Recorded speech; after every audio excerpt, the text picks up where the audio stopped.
नमस्कार दोस्तों, राजस्थान के सबसे लोकप्रिय चैनल लक्ष्य एजुकेशन हब में आपका हार्दिक स्वागत है। दोस्तों, राजस्थान सामान्य ज्ञान की मॉडल पेपर की एक सीरीज चल रही थी जिसमें हम 50 महत्वपूर्ण क्वेश्चन आपके लिए लेकर के आते हैं जो आपके पीटीटी, बीएसटीसी, रीट और पटवार भर्ती की जो परीक्षा की तैयारी करने वाले जो विद्यार्थी हैं उनके लिए महत्वपूर्ण सिद्ध होंगे। तो दोस्तों, इस वीडियो को एक बार अवश्य देखें और देखने के बाद चैनल को सब्सक्राइब करना ना भूलें और बेल आइकन को प्रेस जरूर करें जिससे आपको प्रत्येक वीडियो को नोटिफिकेशन मिल सके। दोस्तों, इससे पहले हम एक वीडियो डाल चुके हैं, आज सेकंड नंबर का वीडियो है। तो देखते हैं आज का पहला क्वेश्चन। दोस्तों, आज का जो पहला क्वेश्चन है वो है कि अकबर ने 1567 में जब चित्तौड़गढ़ पर आक्रमण किया तो उस समय शासक कौन थे? तो उस समय कौन शासक थे? तो दोस्तों, इसका आंसर होगा उदय सिंह। क्या होगा? उदय सिंह था। जब चित्तौड़गढ़ का जब तृतीय शाखा होता है तब चित्तौड़ पर जो शासन करने वाला शासक है वो उदय सिंह होता है। अगला क्वेश्चन है दोस्तों, जनरल लेक किस किले को जीतने में असफल रहा था? जनरल लेक थे, उसने किस किले को जीतने में असफल प्रयास किया था? तो दोस्तों, लोहागढ़ का किला या जिसे भरतपुर दुर्ग भी कहते हैं, भरतपुर का किला या भरतपुर का किला। किला कहाँ का है दोस्तों? भरतपुर का। अगला क्वेश्चन है दोस्तों, 1857 की क्रांति के समय राजस्थान में कितनी सैनिक छावनियाँ थी? तो दोस्तों, 1857 की क्रांति के समय राजस्थान में 6 सैनिक छावनियाँ थी। कितनी थी? 6 सैनिक छावनियाँ थी। अगला क्वेश्चन है दोस्तों, नीमू-चना कांड कब हुआ था? नीमू-चना जो कांड है वो दोस्तों कब हुआ था? तो दोस्तों, ये 1925 में हुआ था। 24 मई 1925 को नीमू-चना कांड हुआ था। अगला क्वेश्चन दोस्तों, स्वतंत्रता सेनानी प्रताप सिंह बारठ की जन्मस्थली थी।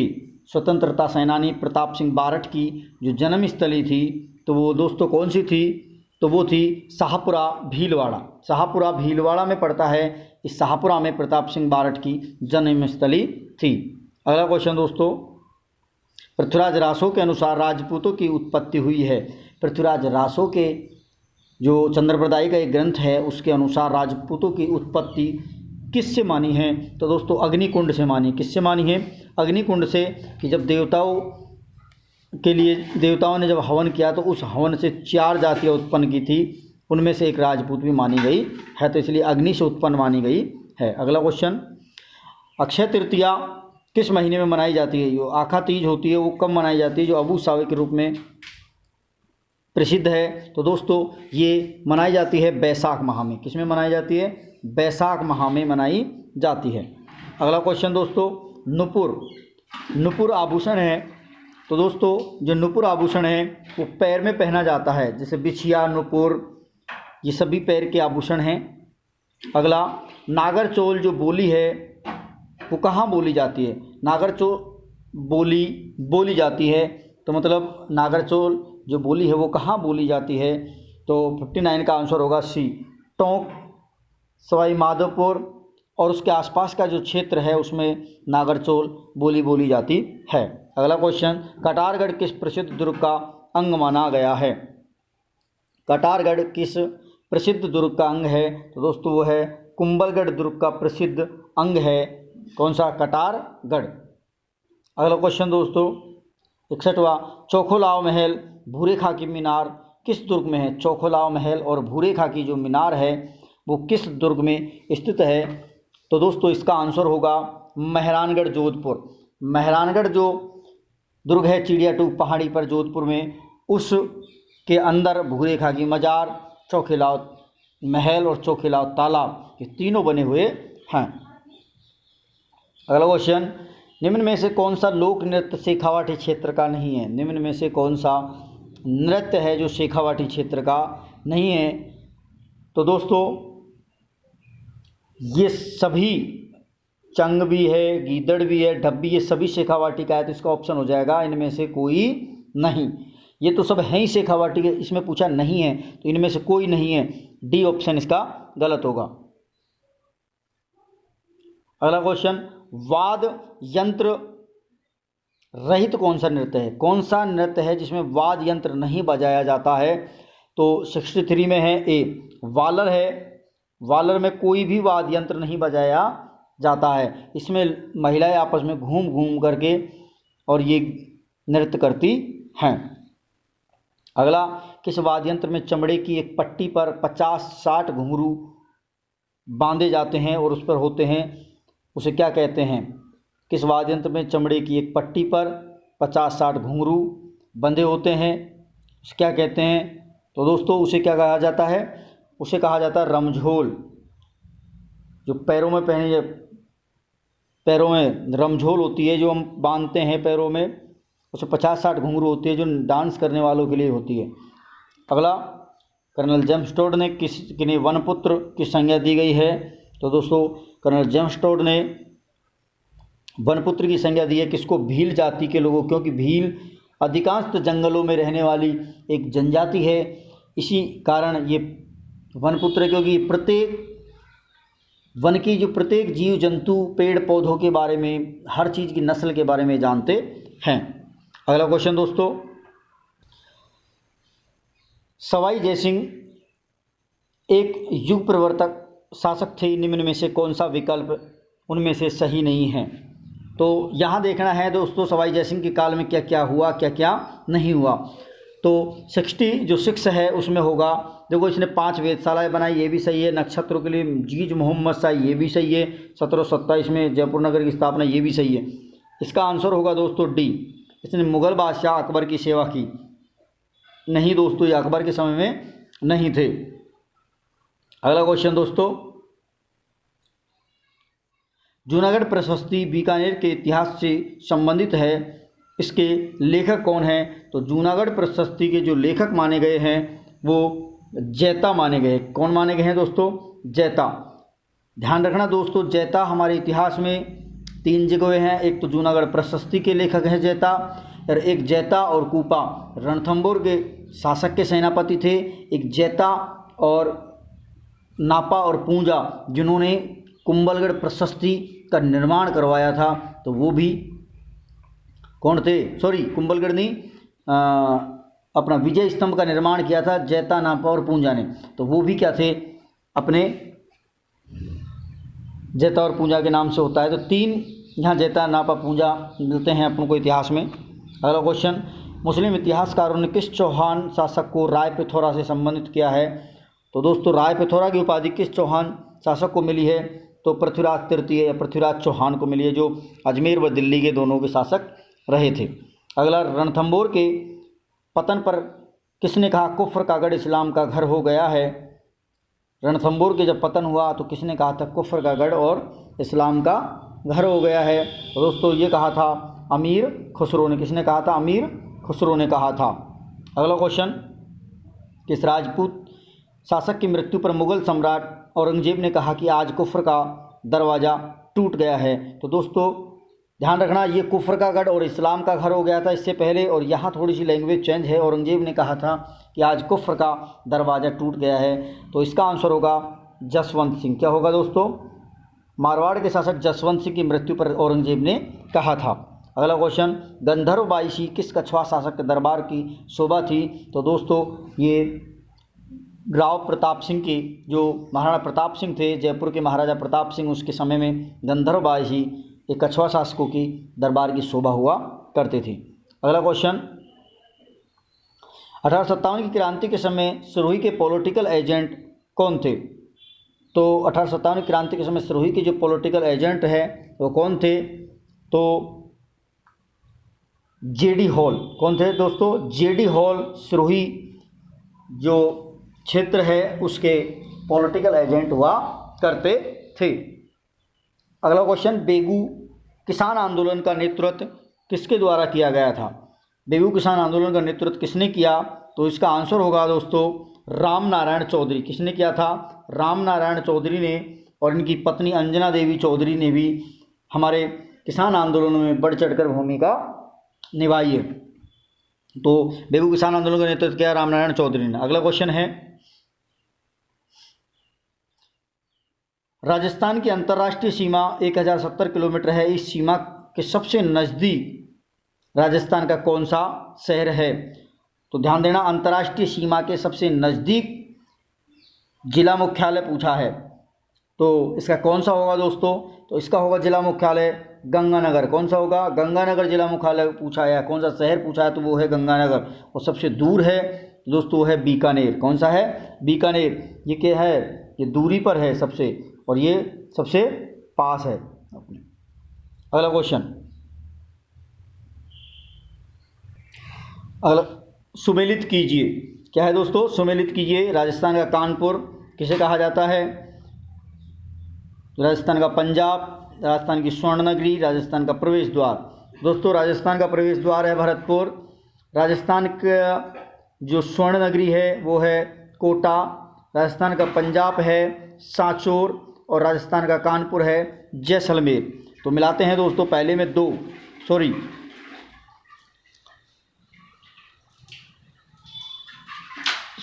दोस्तों, राजस्थान का कानपुर है कोटा। राजस्थान का कानपुर क्या है? कोटा। राजस्थान का पंजाब है सांचौर, जालोर में स्वर्ण नगरी जैसलमेर है, और प्रवेश द्वार भरतपुर है। दोस्तों एक मिसप्रिंट हो गया, तो इसका ऑप्शन होगा ए। क्या होगा आंसर? ए आएगा। 4 3 2 1, 4 3 2 और 1। अगला क्वेश्चन दोस्तों, निम्न विकल्पों में वह जिला जो नागौर की सीमा को स्पर्श नहीं करता है। तो दोस्तों नागौर की सीमा को स्पर्श नहीं करने वाला जो जिला है वो कौन सा है? तो वो है दोस्तों भीलवाड़ा। भीलवाड़ा है जो नागौर की सीमा को स्पर्श नहीं करता है। अगला क्वेश्चन दोस्तों, प्रतापगढ़ व बांसवाड़ा के मध्य भूभाग को स्थानीय भाषा में किस नाम से जाना जाता है? प्रतापगढ़ और बांसवाड़ा के मध्य भूभाग को स्थानीय भाषा में किस नाम से जाना जाता है? तो इसका आंसर क्या होगा? तो इसको 56 के मैदान के नाम से जाना जाता है, क्योंकि यहाँ 56 गाँवों का एक समूह है जहाँ नदी नालों का पानी आता है, इसे 56 का मैदान कहा जाता है। अगला, असंगत छांटे चिड़िया टूक पहाड़ी जोधपुर में है, त्रिकुट पहाड़ी नागौर में, बैराठ पहाड़ी जयपुर में, मलानी बाड़मेर में। तो दोस्तों इसका क्या आंसर होगा? इसका होगा बी, क्योंकि त्रिकुट पहाड़ी भी जोधपुर में है और चिड़िया टूक पहाड़ी भी जोधपुर में है, इसलिए बी गलत होगा, क्योंकि यहाँ नागौर दिया हुआ है। अगला क्वेश्चन, राजस्थान में सर्वाधिक सतही जल किस नदी से प्राप्त होता है? राजस्थान में सर्वाधिक सतही जल किस नदी से प्राप्त होता है? तो दोस्तों वो होता है चंबल नदी से। किससे होता है? चंबल नदी से। चंबल नदी हमारे राजस्थान की सतही जल उपलब्ध करवाने वाली एक मात्र क्या है? नदी है। अगला है संगत बताइए। संगत है घग्गर कालका पर्वत श्रेणी से, और साबी सेवर की पहाड़ियाँ हैं, कांतली खंडेला की पहाड़ियाँ। ये सभी तो दोस्तों ये सभी सही है, क्योंकि साबी है, मैंथा है, ये साबी मैंथा सेवर भरतपुर से निकलती हैं, और घग्गर कालका की पहाड़ी हिमाचल प्रदेश से निकलती है, और कांतली खंडेला की पहाड़ी सीकर से निकलती है। तो इसके चारों के चारों ऑप्शन क्या है? सही है। अगला क्वेश्चन दोस्तों, अगला क्वेश्चन है दोस्तों, अधिकतर खारे पानी की झीलें राजस्थान में किस दिशा में अवस्थित हैं? अधिकतर खारे पानी की झीलें राजस्थान में किस दिशा में अवस्थित है?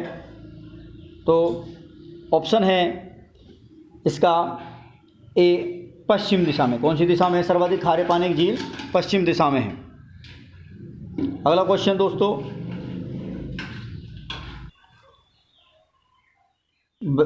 भाखड़ा नांगल परियोजना से लाभान्वित राजस्थान के जिले। अगला क्वेश्चन था भाखड़ा नांगल परियोजना से लाभान्वित राजस्थान के जिले कौन कौन से हैं? तो दोस्तों इसका आंसर होगा 82 में डी, गंगानगर और हनुमानगढ़ 2 जिले हैं जिससे भाखड़ा नांगल परियोजना से लाभान्वित किए जाते हैं। अगला क्वेश्चन है, इंदिरा गांधी लिफ्ट नहर जो सिंचाई परियोजना है उससे संबंधित है। तो इंदिरा लिफ्ट सिंचाई परियोजना संबंधित है किस जिले से संबंधित है? तो 83 में होगा दोस्तों सवाई माधोपुर। सवाई माधोपुर में इंदिरा लिफ्ट सिंचाई परियोजना से संबंधित जिला माना गया है। अगला क्वेश्चन दोस्तों, राजस्थान की किस फसल को स्थानीय भाषा में बणिया कहा जाता है? राजस्थान की किस फसल को स्थानीय भाषा में बणिया कहा जाता है? तो दोस्तों ये कपास को कहा जाता है। किसको कहा जाता है? कपास को स्थानीय भाषा में बणिया कहा जाता है। अगला, राजस्थान में केंद्रीय भेड़ एवं ऊन अनुसंधान केंद्र स्थित है। राजस्थान में भेड़ एवं ऊन अनुसंधान केंद्र स्थित है। तो दोस्तों यह है अंबिकानगर टोंक। कहाँ पर है? अंबिकानगर पड़ता है। कहाँ पर दोस्तों? अंबिकानगर टोंक में पड़ता है और टोंक में केंद्रीय भेड़ एवं ऊन अनुसंधान केंद्र स्थित है। अगला क्वेश्चन, प्रतिहार शासक जिसने सर्वप्रथम जालोर को अपनी राजधानी बनाया वह था। प्रतिहार शासक जिसने सर्वप्रथम जालोर को अपनी राजधानी बनाया तो दोस्तों वह है नागभट्ट प्रथम। नागभट्ट प्रथम ने अपनी राजधानी सर्वप्रथम जालोर को बनाया था। अगला क्वेश्चन दोस्तों, मध्यम काली मिट्टी राजस्थान की किस फसल के लिए सर्वाधिक उपयुक्त है? मध्यम काली मिट्टी राजस्थान की किस फसल के लिए सर्वाधिक उपयुक्त है? तो 87 का आंसर क्या होगा दोस्तों? तो 87 का आंसर होगा बी, कपास के लिए काली मिट्टी महत्वपूर्ण मानी गई है। मरुस्थल वनारोपण एवं भू संरक्षण केंद्र राज्य के किस जिले में स्थित है? तो मरुस्थल वनारोपण एवं भू संरक्षण केंद्र राजस्थान के किस जिले में स्थित है? तो दोस्तों यह है जोधपुर में। कहाँ पर है? जोधपुर, जिसे हम आफरी कहते हैं। क्या कहते हैं? आफरी। आफरी कहते हैं, आफेरी, जिसकी स्थापना 1985 में हुई थी। अगला क्वेश्चन, असंगत छाट नहीं है, एक तरफ खनिज दिए हुए हैं।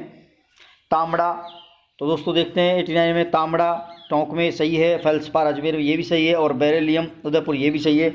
इसमें एक भी असंगत नहीं है, डी, ये इसका ऑप्शन है 89 का। अगला क्वेश्चन, प्रथम खिलजी सुल्तान जिसने रणथंभौर के दुर्ग पर आक्रमण किया और वह था। तो दोस्तों प्रथम खिलजी सुल्तान जिसने रणथंभौर के किले पर आक्रमण किया वो कौन है? तो वो है दोस्तों अलाउद्दीन खिलजी। कौन है? अलाउद्दीन खिलजी, जिसने प्रथम आक्रमण किया था रणथंभौर के दुर्ग पर। अगला क्वेश्चन, निम्नलिखित में से कौन सा राज्य जिसने कभी भी मुगलों के विरुद्ध मेवाड़ के महाराणा प्रताप से संधि नहीं की? निम्नलिखित में कौन सा राज्य था जिसने कभी भी मुगलों के विरुद्ध मेवाड़ के महाराणा प्रताप से संधि नहीं की? तो इसका आंसर होगा दोस्तों जोधपुर। जोधपुर के महाराज थे जिसने महाराणा प्रताप से कभी भी मुगलों के विरुद्ध संधि नहीं की थी। अगला क्वेश्चन, निम्नलिखित में से लोक देवताओं को उनके उपनाम के साथ सुमेलित कीजिए। 92 में है कि एक तरफ लोक देवता है और एक तरफ उनके उपनाम हैं। तो देखते हैं दोस्तों 92 में क्या होगा? 92 में होगा पाबूजी को प्लेग रक्षक देवता भी कहते हैं और दोस्तों रामदेव जी को रूणीचारी धणी भी कहते हैं। गोगा जी को मुस्लिम धर्म के लोग जिंदा पीर कहते हैं और हिंदू धर्म वाले रामसा पीर कहते हैं और तेजा जी को काला बाला का देवता कहा जाता है। तो ये 1, 2, 3, 4 इसके चारों ही ऑप्शन सही हैं दोस्तों। क्या होगा? इसके चारों ही ऑप्शन सही है, 1, 2, 3 और 4। अगला क्वेश्चन दोस्तों, राजस्थान के एकमात्र ऐसे लोक देवता जिनकी मूर्ति न होकर काष्ठ का एक तोरण होता है, मतलब एक लकड़ी के एक तोरण की पूजा की जाती है, वो कोई मूर्ति नहीं है, तो वह कौन सा लोक देवता है? बहुत इंपॉर्टेंट क्वेश्चन है, ध्यान रखना। एसटीसी और पीटीटी और पटवार वाले सबसे ज़्यादा इम्पोर्टेंट है उनके लिए। दोस्तों वीडियो को जब पूरा देखें तो देखने के बाद चैनल को सब्सक्राइब करना ना भूलें, क्योंकि दोस्तों आपको प्रत्येक वीडियो का नोटिफिकेशन जल्द से जल्द मिले और आपको उसका लाभ प्राप्त हो। इसलिए दोस्तों आप चैनल को सब्सक्राइब करें, बेल आइकन को प्रेस जरूर कर लें। देखते हैं अगला क्वेश्चन। राजस्थान के एकमात्र ऐसे लोक देवता जिनकी मूर्ति न होकर के काष्ठ का एक तोरण बना हुआ है, तो वो है दोस्तों मामदेव। मामदेव, इसको एक नाम से और जानते हैं, बरसात का देवता। किसके नाम से? बरसात का देवता के नाम से भी जाना जाता है मामदेव को। अगला क्वेश्चन दोस्तों, जैन एवं भीलों के श्रद्धा के केंद्र केसरिया नाथ जी का मेला लगता है। जैन एवं भीलों के श्रद्धा के केंद्र केसरिया नाथ जी का मेला लगता है, तो दोस्तों कहाँ लगता है? तो धूलेव उदयपुर में। कहाँ लगता है? धूलेव गांव है, धूलेव एक जगह है, स्थान है वहाँ उदयपुर में, वहाँ केसरिया नाथ जी का मेला लगता है। अगला क्वेश्चन, चैत्र माह में अंतिम नवरात्रा के रूप में कौन सा त्यौहार मनाया जाता है? चैत्र माह में अंतिम नवरात्रा के रूप में कौन सा त्यौहार मनाया जाता है? तो दोस्तों रामनवमी मनाई जाती है। कौन सी त्यौहार मनाया जाता है? रामनवमी मनाई जाती है। अगला क्वेश्चन, निम्न में से असंगत बताइए। एक तरफ आभूषण है, एक तरफ किस अंग में पहने जाते हैं? तो सूरमा दोस्तों यहाँ सिर पे बताया है, चूड़ी कलाई में, पाजे पैर में और झुमका नाक में। तो दोस्तों इसमें डी गलत होगा क्योंकि झुमका कानों में पहना जाता है, नाक में नहीं पहना जाता। तो क्या आएगा? डी ऑप्शन होगा इसका आंसर सही। अगला, अग्नि नृत्य का उद्गम कत्यासर बीकानेर है, यह किस संप्रदाय के अनुयायियों द्वारा किया जाता है? अग्नि नृत्य का उद्गम कत्यासर बीकानेर में है और यह किस संप्रदाय के अनुयायियों द्वारा किया जाता है? तो इसका आंसर होगा दोस्तों जसनाती संप्रदाय। जसनाती संप्रदाय के लोग अग्नि नृत्य करते हैं और वो कहाँ के हैं? कत्यासर बीकानेर के, जहाँ इसका अग्नि नृत्य का जन्म हुआ है। अगला क्वेश्चन दोस्तों, आज का अंतिम क्वेश्चन है ये, निम्न में से कौन सा नृत्य कालबेलिया द्वारा भीख मांगते हुए किया जाता है? निम्न में से कौन सा नृत्य है जो कालबेलिया द्वारा भीख मांगते हुए किया जाता है? तो दोस्तों इसका आंसर होगा डी, बांगड़िया नृत्य। जो बांगड़िया नृत्य है वो दोस्तों भीख मांगते हुए किया जाता है, बांगड़िया नृत्य। अगला क्वेश्चन, अंग्रेजी के बी अक्षर की तरह निम्न में से कौन सा वाद्य यंत्र, जो घन वाद्य यंत्र होता है अंग्रेजी के बी अक्षर के अनुसार, तो दोस्तों वो होता है करताल। करताल है वो बी अक्षर के अनुसार होता है, करताल नहीं है दोस्तों, खड़ताल है। खड़ताल है, ये करताल कर दिया है, खड़ताल होती है जो बी अक्षर के अनुसार होती है।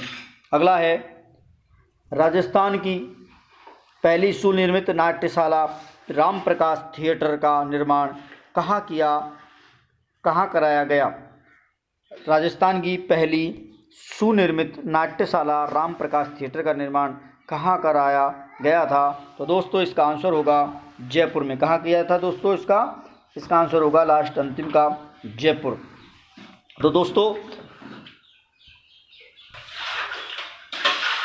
इस वीडियो को एक बार सभी विद्यार्थी पूरा देखें और देखने के बाद आप चैनल को सब्सक्राइब करना ना भूलें, क्योंकि जिसने भी इस चैनल को सब्सक्राइब नहीं किया है वो चैनल को सब्सक्राइब कर ले और बेल आइकन को प्रेस जरूर करें, जिससे आपको प्रत्येक वीडियो का नोटिफिकेशन जल्द से जल्द प्राप्त हो और आप वीडियो का लाभ ले सके।